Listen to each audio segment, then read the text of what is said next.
Hey, what's up guys? Welcome back to the channel. Uphill Will, and I'm Will. Today, we're doing something a little bit different. We're reviewing a bike that's not brand new.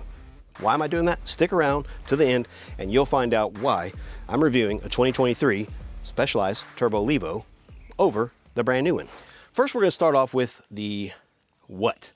This is a 2023 Specialized Turbo Levo Comp. It comes stock with 160, 150. This bike is not stock, but we'll get into that in just a minute. And I'll get into why that I'm making a video about a 2023. With the release of the new Turbo Levo, that bike is absolutely incredible.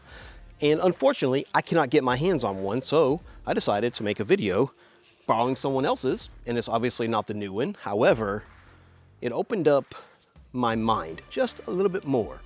I tested out my buddy's bike, and that's starting something new that I'm doing. He let me borrow this bike. It's been a few years since I rode the Turbo Levo. It was one of the first e-bikes that I rented when I went out in Bentonville. I spent a few days on it and absolutely loved it. I put it at the top of my list. But again, as I got back home and I started looking at e-bikes, Specialized was not something that I could easily get, and in the category for myself for being a bike reviewer, I didn't really have anywhere that I could get it and get a reasonable price on it so that I could do a review or experience one. And that's how I ended up on my second choice, which if you've seen the video, it is the Ibis Oso, and I absolutely loved that bike. But I forgot how great this was. And we're gonna get into that here in a minute, but let's break down this bike specifically. So this bike is blinged out. And the reason that I want to tell you about it blinged out is because there's something different about it than how it came stock that I think might make this a good choice for you.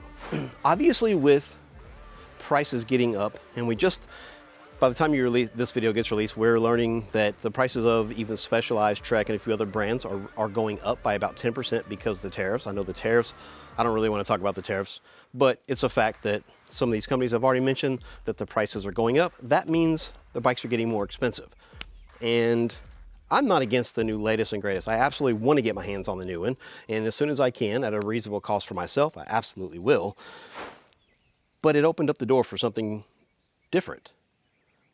I rode this bike out here at our local backyard trails, which if you've seen that video, this is a really cool place. I'm gonna do a lot of testing, especially e-bikes here.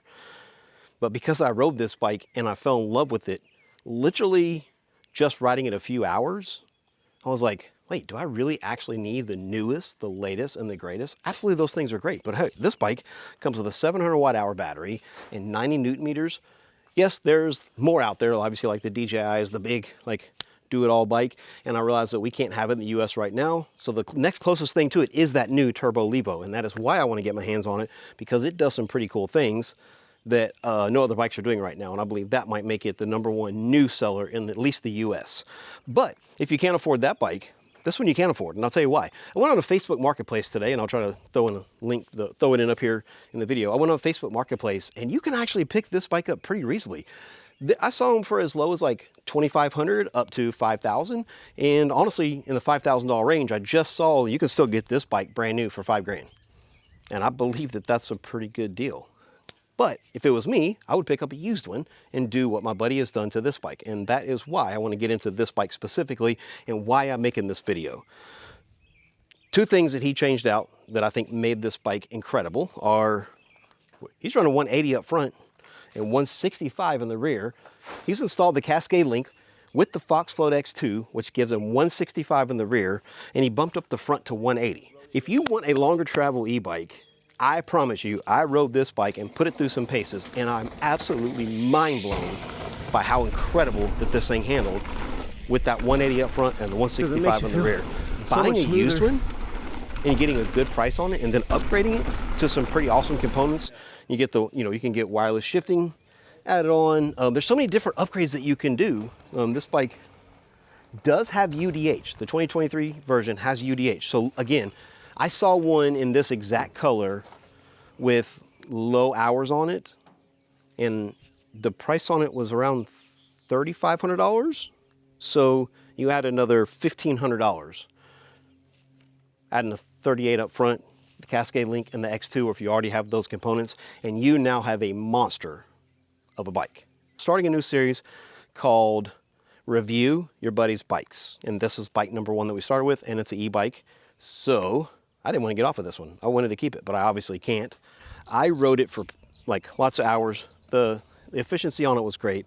You'll hear that in the video. I'm gonna play some of the footage and show you how many climbs that we did. It was absolutely blew my mind, but not as much as what the suspension did. So anyway, check out the footage of me riding this bike. I did talk about it. This is real world reactions that you're gonna hear in this video of how I actually felt about this bike. But I wanted you to get a firsthand look at this bike as it is and listen to my thoughts and feelings on it. Stick around to the end and I'll tell you why you should buy this bike.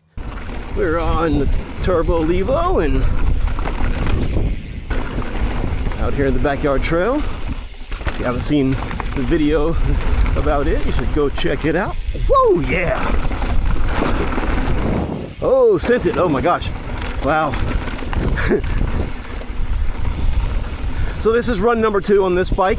I'm not completely used to it yet, but I did want to get like a good context of how it feels right off the bat and add that to the video. But it's so confidence inspiring. I can say that automatically. I'm going to do a climb out here from a dead stop up this little steep stuff. So easy pedal. And, oh yeah, this is like butter. Now I'm not going to take the way he's going, but I'm going to go up the trail. And I didn't even like put it in super low of a gear actually, and it just coasted right up that.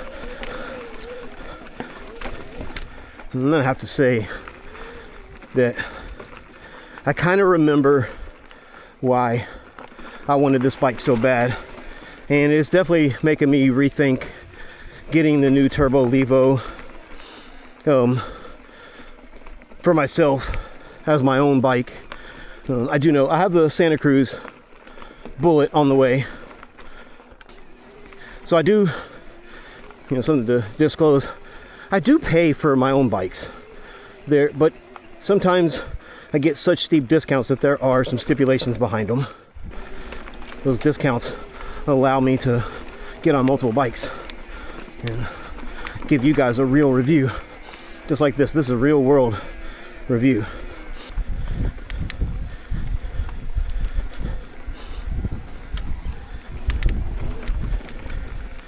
The other nice thing about the e-bike. Yeah.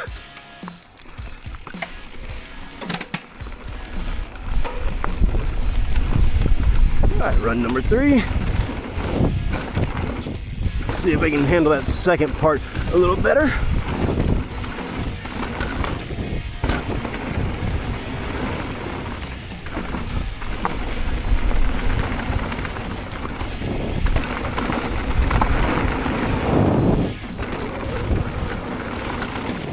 All right, we're gonna do better on this time.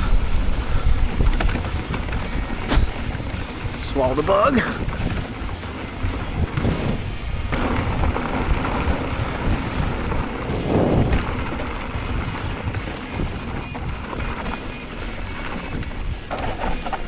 And this is not my first time on a Turbo Levo. This is my first time on this specific one, but I have ridden one before. It was actually my first choice, so I demoed one for a few days. And fell in love with it. But the Oso was my next choice, and I landed on the Oso for my own personal bike, and I don't regret that at all. This is a great bike, and I absolutely loved the Oso.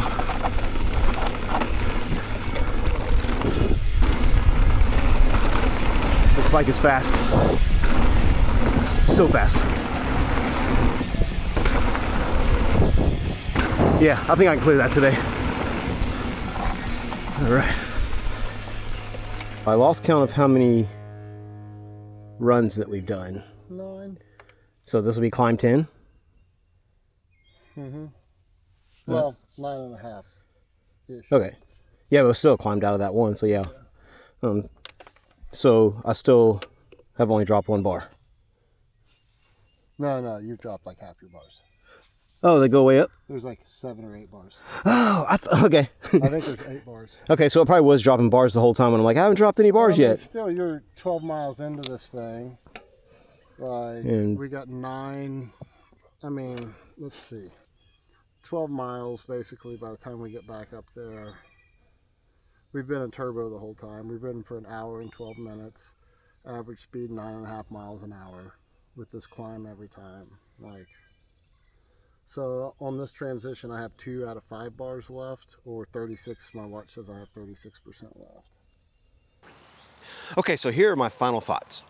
Since you can pick that bike up for half of the cost of what it is brand new, that's a great deal. If you're in the market for a used bike, right now is the best time to get into mountain biking if you're just getting into it, or to get your first e-bike, because the value of e-bikes are half of the cost of a new one or less. So it is absolutely the best time to get into mountain biking or get into e-biking for the first time. Hey, and if you like this kind of content, don't forget to hit that like button. Don't forget to hit the subscribe and comment below. What do you think is the best e-bike? And if you want me to test your own personal bike, comment below and I'll just come to your house and test your bike. How about that? Anyway, thanks for sticking around. I really appreciate it, and we'll see you on the next one.